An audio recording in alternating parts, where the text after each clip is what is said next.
दिल्ली में महाराष्ट्र के राज्यपाल और उपराष्ट्रपति पद के लिए एनडीए उम्मीदवार सीपी राधाकृष्णन ने प्रधानमंत्री नरेंद्र मोदी से मुलाकात की। उपराष्ट्रपति चुनाव से पहले हुई यह मुलाकात राजनीतिक रूप से काफ़ी अहम मानी गई।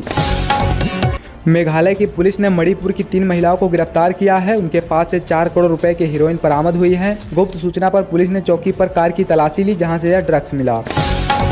गाजियाबाद में एक महिला दरोगा की सड़क हादसे में मौत हो गई। ड्यूटी के बाद बुलेट से वह अपने कमरे लौट रही थी। चौक पर अचानक सामने कुत्ता आ जाने से उसका बैलेंस बिगड़ गया और बाइक टकरा गई। गिरने के बाद पीछे से आ रही कार ने उसे टक्कर मार दी। अस्पताल ले जाने पर डॉक्टरों ने उसे मृत घोषित कर दिया। दिल्ली में 3 स्कूलों को बम से उड़ाने की धमकी मिली है। सूचना मिलते ही पुलिस वहां पहुंच गए हैं। फिलहाल जांच जारी है और हालत पर कड़ी नजर रखी जा रही है। पश्चिम बंगाल की मुख्यमंत्री ममता बनर्जी ने दूसरे राज्यों में बंगाली मजदूरों के कथित उत्पीड़न को देखते हुए बड़ा कदम उठाया है। उन्होंने करीब 22 लाख बंगाली प्रवासी मजदूरों से राज्य वापस लौटने की अपील की है। साथ ही वादा किया है कि लौटने वाले हर प्रवासी को श्रमोश्री योजना के तहत हर महीने 5,000 रुपये की आर्थिक मदद दी जाएगी। केंद्र सरकार अब ऑनलाइन गेमिंग पर 40% जीएसटी लगाने की तैयारी कर रही है। पहले से 28% टैक्स लगने के बावजूद यूजर्स हर महीने करीब 10,000 करोड़ रुपए गेमिंग पर खर्च कर रहे हैं। नए टैक्स से केंद्र और राज्य सरकारों को राजस्व में बड़ा फायदा होगा। साथ ही गेमिंग प्लेटफॉर्म पर केवाईसी नियम और सख्ती से लागू किए जा सकते हैं। जयपुर पुलिस ने हाईटेक तकनीक की मदद से दिल्ली की शातिर महिला अंजू चोपड़ा को गिरफ्तार किया है, जो कई सालों से जयपुर आकर बड़े बड़े ज्वेलरी शोरूम्स में चोरी करती थी। उसका तरीका बेहद अनोखा और फिल्मी अंदाज में था, जिसकी वजह से पुलिस भी लंबे समय से उसे पकड़ नहीं पा रही थी। शिमला नगर निगम ने आवारा कुत्तों से निपटने के लिए 25 दिन का बड़ा अभियान शुरू किया है, जिसमें सभी कुत्तों को क्यूआर और जीपीएस वाले पट्टे पहनाए जाएंगे, ताकि उनकी लोकेशन और व्यवहार पर नजर रखी जा सके। साथ ही सभी वार्डों में कुत्तों की नसबंदी और रेबीज समेत जरूरी टीकाकरण भी किया जाएगा।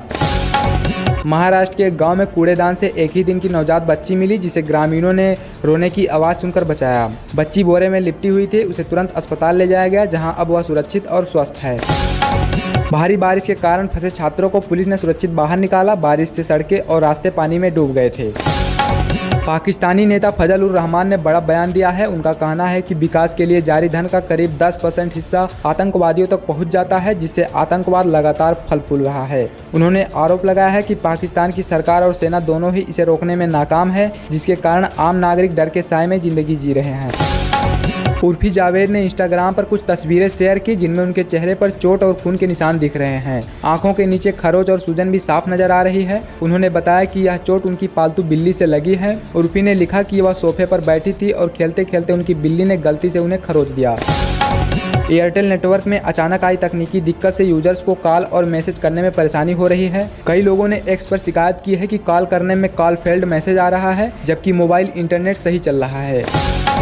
दुनिया में पहली बार इंसानी बच्चे को जन्म देने वाला रोबोट तैयार किया जा रहा है, जिसे 2026 में लॉन्च किया जाएगा। यह रोबोट कृत्रिम गर्भ की तरह काम करेगा और भ्रूण को जन्म तक सुरक्षित विकसित कर पाएगा। वैज्ञानिकों का दावा है कि इससे उन कपल्स को मदद मिलेगी जो किसी वजह से प्राकृतिक रूप से बच्चा पैदा नहीं कर पाते। हालांकि इस तकनीक को लेकर नैतिक और सामाजिक बहस भी शुरू हो गई है।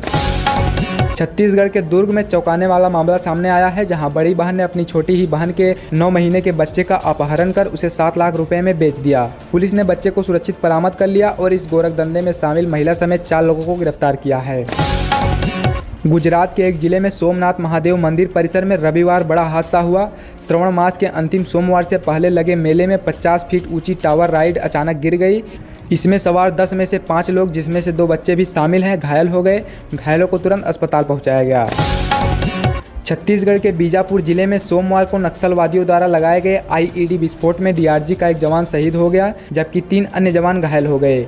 यह धमाका सुबह इंद्रावती नेशनल पार्क इलाके में उस समय हुआ जब डीआरजी की टीम नक्सल विरोधी अभियान पर निकली हुई थी।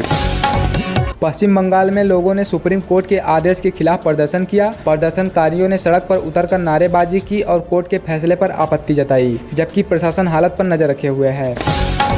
दिल्ली में एक अजीब घटना सामने आई है। एमसीडी की एम्बुलेंस कुत्तों को वैक्सीनेट कराने जा रही थी, तभी एक व्यक्ति अचानक उसका गेट खोलकर भाग गया। इस पूरी घटना का वीडियो सोशल मीडिया पर तेजी से वायरल है। फिलहाल पुलिस और प्रशासन इसकी जाँच कर रहे हैं। झारखंड में घरेलू विवाद ने खौफनाक रूप ले लिया। पति ने पत्नी को थप्पड़ मारा तो गुस्से में पत्नी ने धारदार हथियार से पति के प्राइवेट पार्ट पर हमला कर दिया।